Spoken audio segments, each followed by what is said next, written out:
Alrighty, welcome back to Weenie Trades. In this video, I'm going to be talking about market corrections. I'm going to be giving my analysis on the SPY. I'm going to be giving a little trade recap. I'm going to be talking about what I'm going to be looking for tomorrow on SPY. You know, are we going up? Are we going down? And key levels to definitely watch. So, SPY, the market environment is definitely starting to change. We started to notice that once we started to really just kind of struggle moving higher, just as struggling to move lower is bullish, but struggling to move higher was starting to be a little bit bearish. We're starting to get large upswings and large downswings. It kind of reminded me of the 2019 market, 2018, 2017 type market, where it was just kind of like all up, all bullish or all bearish. Big swings in both direction, but net starting to form weirder downtrends, completely different to the 2020 environment, where it was like strong uptrends. There's like bull flags more, especially at the beginning of 2021. You know, we'd move up, we'd go sideways, then we go up again, and then we'd pull back to support, and then we'd go up again. Now the market's starting to change, where we're not really flagging, we're kind of just dropping, no bids willing to step in, and that's because we're also, you know, at some pretty high prices. I mean, nobody should be super surprised that the market is correcting this like this, but it's okay. Like I took the stop outs last week and the last week too, but now we're flipping gears, we're making money on the way down, and that's the whole goal. I don't care what the market does, I'm just here to make money if it's deciding to go down. So basically what I'm saying is it's bullish till it's not, and then once it's not, that's where you flip sides, and then you can go short, you'd stop out of your longs, whatever it may be.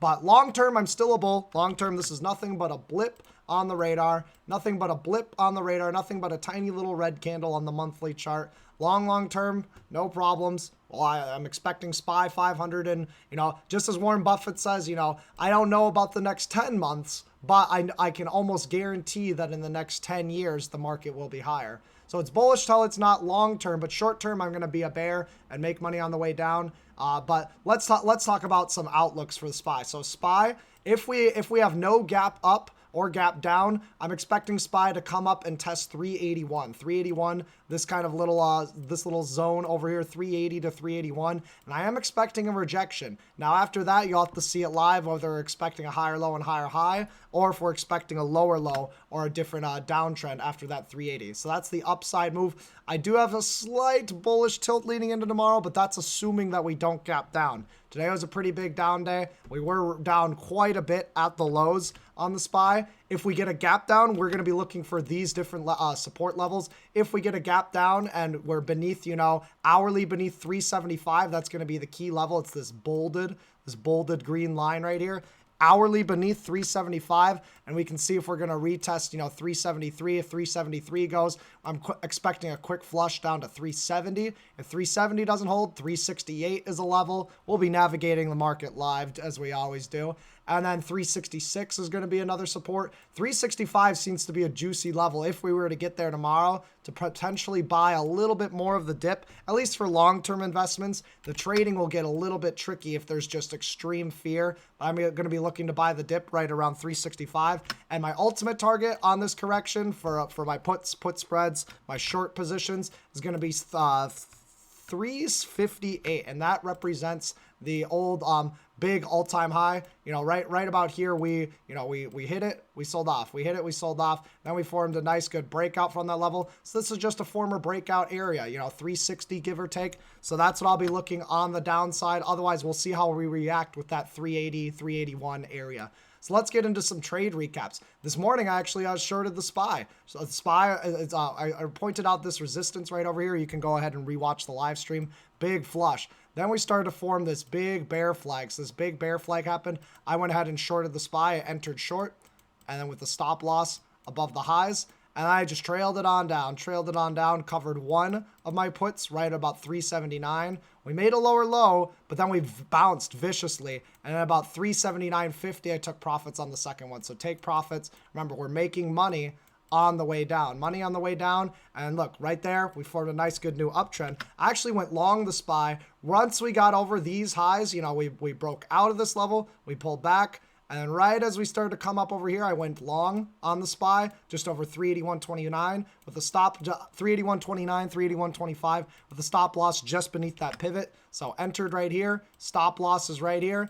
Boom, nice good push up. I said I'm targeting the 384 on the SPY, and that's exactly where I came out, right at about 384 on the SPY. Happened to just be the high of the day. That's complete luck. I think maybe my exit was like, 380, 380. I wasn't expecting that to be the exact high of the day, but happened to come out of that SPY call trade at that point in time. Then Jerome, the Powell put came on, and we just made lower highs and lower lows. I should have been shorting this, but it was still kind of in a bullish context. Again, bullish until it's not. At what point can you decide that it's no longer bullish? Once we started to make this new downtrend, we made this, and we started to come down, I went ahead and shorted the SPY underneath 379 right about here.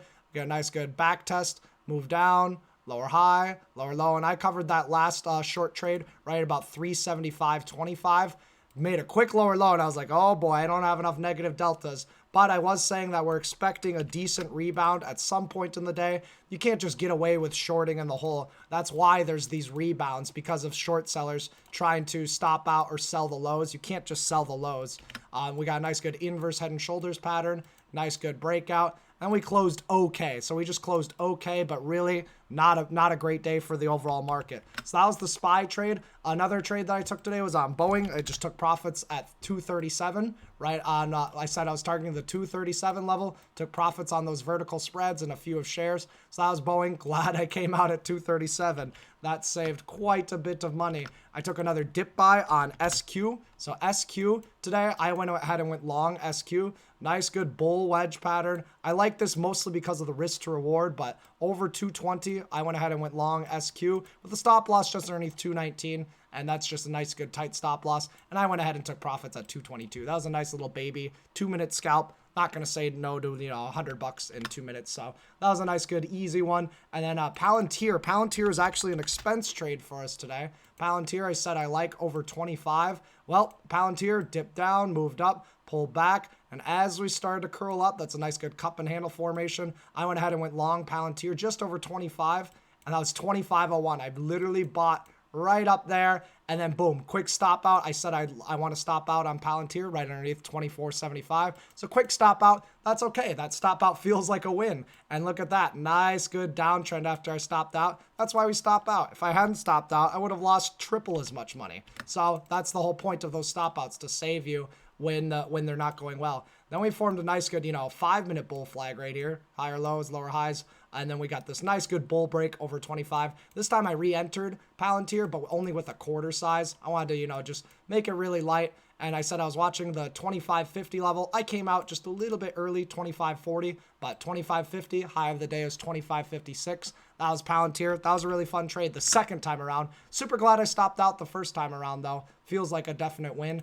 And then lastly, I am swing trading small size on Disney. Small size on Disney, similar to the SQ trade. Once we're moving down, we're extremely oversold. I see SPY near a support level. This is a bear flag, but it's a bear flag in an extended lower low. I'm not going to short a bear flag on an extended lower low, and it's Disney. Figure, if you think like an investor, investors are probably going to pick some up at 185. I went ahead and went long Disney just over 185 with a stop loss, a tight stop loss just underneath 184. We get this nice good push up. I take off half profits right there at about 185.60. And then I just swing traded the rest of the Disney trade. So Disney looking good into the next coming day if the SPY doesn't completely gap down. So it's a nice, good, solid green Thursday, in a big sea of red. It was definitely a lot of fun. Tomorrow's my birthday, so the biggest birthday present that you could give me is showing up to the stream, saying hi, maybe check out the course, just check it out as a birthday present. You don't have to purchase it or invest in it or anything. That's completely fine. Super exciting stuff. Hit the like button if you enjoyed the trade recap and the SPY analysis, and I will see you in the next one. Bye-bye.